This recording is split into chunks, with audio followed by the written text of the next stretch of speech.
Bon, ben, je viens tout juste de recevoir le drone Mask 2. Donc, je vais vous montrer ben, qu'est-ce qu'il y a à l'intérieur de la boîte. Donc, qu'est-ce qu'on peut voir? C'est qu'il y a un sac qui contient ben, le masque. Et qui est... Donc, c'est un sac là, qui dit que c'est parmi les 2000 premiers masques de la version 2.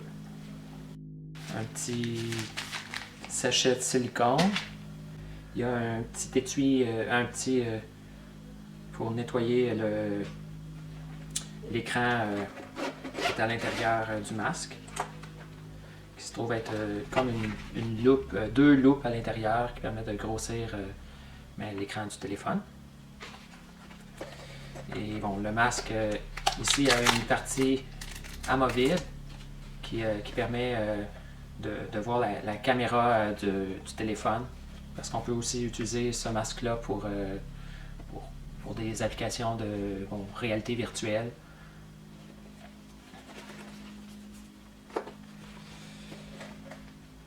En plus de ça, bon, il y a un câble pour brancher à la télécommande du drone. Donc il y a un câble pour brancher pour les iPhones, il y a un autre câble pour brancher pour les appareils Android. Et il y a un adaptateur qui permet de brancher sur les plus vieux téléphones Android, donc avec une prise. Il y a un petit manuel d'instruction. Puis c'est tout. Bon, ben je vais vous montrer comment on installe le téléphone à l'intérieur. Donc ici à l'intérieur, il y a deux petits élastiques. Donc il s'agit simplement de placer le téléphone à l'intérieur. Donc pratiquement tous les types de téléphones vont fonctionner. Et avec le câble qui a été fourni, il s'agit de le brancher.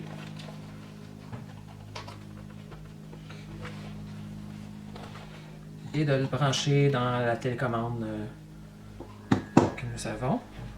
Donc, on peut maintenant le zipper. Et on peut voir à l'intérieur que c'est comme deux grosses loupes qui sont là. Donc on peut voir l'image qui est affichée sur le téléphone. Donc on peut aussi utiliser le drone avec des lunettes. Donc en mettant les lunettes et le masque, il n'y a aucun problème. Ça fonctionne très bien. Et il y a des petits espaces en bas pour permettre de toucher le téléphone pour si on veut faire des commandes tactiles. Donc c'est le gros avantage qu'il y a de cette version du Drone Mask 2 versus la première édition qui n'avait pas ces ouvertures ici là, dans le bas. Et qui n'avait pas non plus de câble d'inclus. Donc je crois que c'est seulement les seules différences qu'il y a entre les deux versions de ce masque. Donc c'est vraiment impressionnant là, toute la grandeur, et ce n'est pas quelque chose qui est lourd à porter, ce n'est pas... Donc on dirait qu'on a un très grand écran devant les yeux. Donc il n'y a aucun problème lorsqu'il y a des journées très ensoleillées qui nous permettent de moins bien voir l'écran. Donc dans ce cas-ci, on va voir l'écran très très bien. Bon, j'ai fait l'essai du masque avec mon drone il y a quelques instants. Et comme point fort, nous pouvons voir l'image très clairement. Le masque est relativement léger et confortable. Les faunes qui sont ici sont vraiment il est très confortable. Ça nous cache vraiment la lumière du jour. Et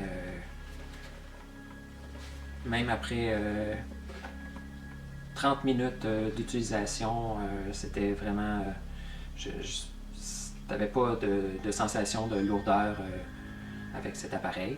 Et bon, j'ai aussi essayé d'utiliser cet appareil en regardant bon, une émission de télévision.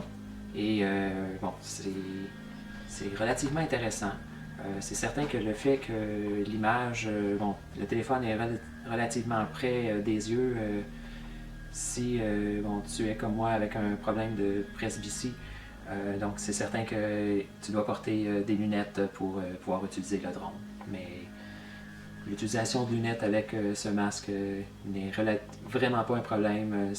C'est très confortable et il n'y a aucune pression qui est faite sur le bord des lunettes.